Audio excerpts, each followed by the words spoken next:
Oh, shit. Hold on. Okay, there we go. Hey, what's up, y'all? That was a way to come in. Anyways, I'm going to do a James Baldwin reaction on the black experience in America. I don't feel like talking all that much, so I'm going to just get straight to the reaction. Let's go. Well, the South is panic-stricken, and essentially the country is so panic-stricken about it. It means this. The generation of boys and girls who sing down those lunch counters are the first generation of Negroes. I'm going to say this about him already off the rip. It just seems like it takes... Let me take this out. Ah, shit. Got my hair down. But it seemed like it take him a minute to get to the point. Man, I wonder why I was acting like that. It seemed like it take him a minute to get to the point sometimes. Yeah, but I like how he does it though. I like his smooth way in. There we go. Ah. Ooh. Ooh.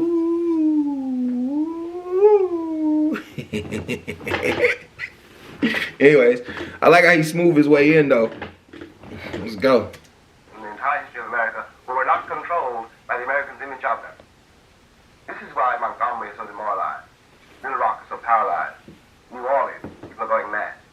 If you can find anywhere in the Deep South, Negroes, South has been saying for generations, they know. They know the Negroes. You would find them in that town. There was not a Negro in that town, really, essentially, who was not working with some white man. There was really no middle class. There were no outside agitators. These people walked. These people terrified. The town is still terrified. Because they don't, not even on the obvious level about violence.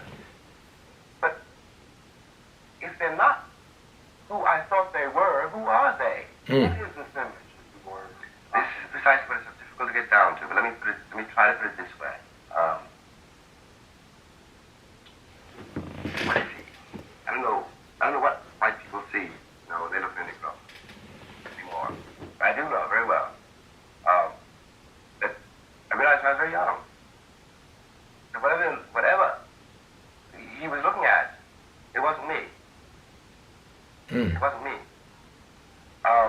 That was the deepest thing I've heard all day. I don't know what the white person sees when they look at the black person. But whatever he's looking at, it wasn't me. It's not me. You know, like, definitely race. We talk about race. But you can look at that all across the board.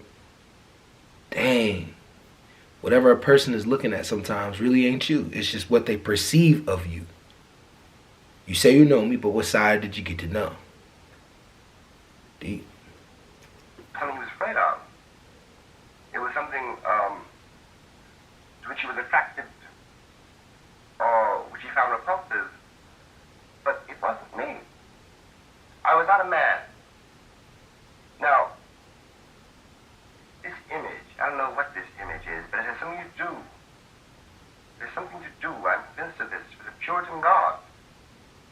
There's something to do with a peculiar, and I believe absolutely bankrupt, morality under which we all are suffering.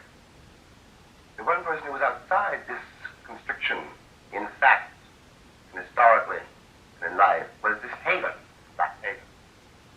Brought over. That's right. Was brought over as a chattel to God's country. It seems to me that it's a reflection, direct reflection, of the effort made by the white American to keep away, to not be threatened by black people. In some ways, the American vision of the world is all wrapped up with their vision of black men, has to do with their vision of themselves. Black is evil. The saved are white. Now there is certainly a thread which connects this reality to, which makes it possible for the Secretary of State to say, we will not do business with the devil. It is not a Southern problem. It is a national problem. What is happening in New Orleans today began to happen over 100 years ago, when in effect the North, which was the government, having freed tens of thousands of illiterate black men. You know, an intellectual it can be extremely negative, but the negative is the reality sometimes that tens of thousands of us were freed, right? You're freed. Okay. We'll say our ancestors were freed, right? And like it created a problem that will forever be here until like is there really a solution actually? It created a problem. There will always be animosity between the groups because it was never the relationship between both was never built on any kind of love. I don't know. They made no provision for them. None whatever. None whatever. They were dumped on the body politic, and no one was responsible for them. And they were, of course, immediately political and industrial football for everybody. They were everybody's target. And in a way, black men were very useful to the Americans because in a country so absolutely undefined, so amorphous, where there were no limits, no height really, and no depth, there was one thing for which one could be certain. One knew where one was by knowing where the Negro was. You knew the juvenile on the bottom because the Negro was there. You knew one knows what sin is in the same way, one knows what danger is in the same way. Now this implies a vision of oneself, it seems to me, and a vision of the world which doesn't stop at the American borders. It is also the way America deals with the world. It must, cannot possibly avoid moving directly into the heart of the people who make up America.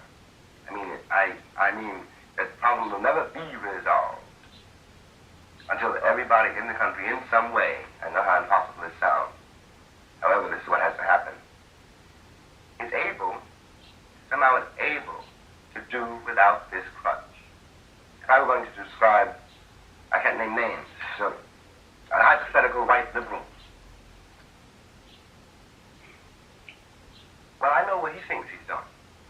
But what he's mainly doing is something which demands my tacit cooperation. I have to agree that I am what he says I am in order for us to have any dialogue at all. If I don't agree, he is what he, I am what he thinks I am. Then inevitably, one sees this once in the face, so the people you're dealing with, it means that if I'm not what he takes me to be, that means I have a standard of judgment which is not his, which I may then be using to judge him. Which may cut the ground. I'm gonna give y'all some interesting point. Like I used to do debates on TikTok, right? There was a girl I was cool with on TikTok, and we used to debate on there, right? And one debate she was debating one of these white liberals about Karl Marx, right? And I thought it was really interesting what the dude, like, okay, they were agreeing on everything, like the black struggle. He was saying all this, going along with it, just going along with it. Then right when she said, I disagree with Karl Marx, dude, like literally, dude went from 0 to 100. Like started calling her the B word, started going off on her, like because she disagreed with that principle on the left. That what James Baldwin just said was real. And she told me this, and I thought when she said it, like, because I know where we think when it comes to white folk, we be thinking like we can't trust any of them, like, you know what I'm saying? But I'd be like, come on, man, we gotta, like, you know, we gotta have some trust in some way for the side in some way. But like when you really think about it, like that whole culture was not predicated on anything that has to do with us. So even the ones that have like kind of moved themselves out of it, it's still a thought on whether or not they're trying to uphold the same thing. Why would they want to dismantle something that benefits them, you know? That same thing would go for us if it was the vice versa. We really want to dismantle a system, even if it subjugates other people to problems, if it's benefiting us. Dang, James. Hey, I ain't gonna lie. James Baldwin be having me think I was just pissed a couple minutes ago. Now I'm cool. I'm good. Like I see, that's what I be needing. I be needing that stimulating intellectual conversation, because you just don't get that on a day-to-day experience, man. But James Baldwin is rare though, because the way he even talks about it, like he talks about it in a way where you can stomach it. Under all the other, yeah, exactly. You regard this as a distinct threat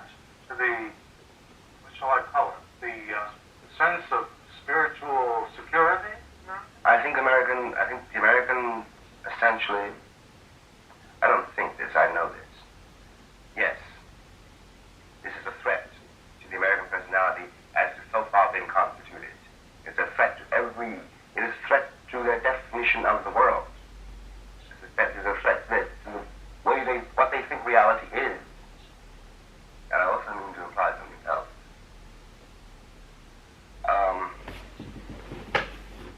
Let me put it personally. Safest way to put it. There was something in me, for example, sometimes, and certainly when I was much younger, which resented the assumption on which all these things are based. It assumes that you have something I want. That there really isn't on the basis of it. Just looking at the evidence. Any reason for white people to assume the Negroes want to be like them? It's very difficult. There is no evidence to assume Negroes want to be like them. That's a fact. That's a fact. That's a fact. That's a fact. Even though like people point this stuff out, like our women try to wear their hairstyles, and our men try to emulate like their characteristics in business. In some way, somehow, we still separate ourselves from it. We don't fully do it. It's a lot to explain. I don't feel like going in depth with that. But we do separate ourselves from it, and I notice the separation. We create our own cultures, our own ideas, our own understandings. I said in effect, the white man must give up what is in effect a crutch. So must I. This is entirely true. There is something very safe about being a Negro in a way because you can blame anything that happens to you on it. And this is the worst thing about being a Negro. Quite apart now from New Orleans, race riots, lynchings, etc., etc. The worst thing about it is at one point somewhere in yourself, you have to realize that, all right, you are a Negro and this is all true, but before that you are a man and your life is in your hands. You are responsible for what happens to you. You cannot blame anybody for it. There's no point. There is no one to blame. Come on, man.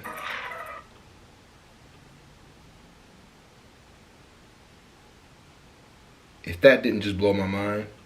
Wait. Okay. If that didn't just blow my mind, I ain't. Yeah. I don't know. That guy, I hit this. I'm telling y'all, it's funny coming to this channel, coming back to this channel. Now I'm like, wow. I don't know. I'm just that blew my mind. To think such geniuses walked in that time, man. Such geniuses walked in that time because the same fight that they're having still is alive and well today. It's just different. It's just a little different. With a little more freedom. Anyways, peace out.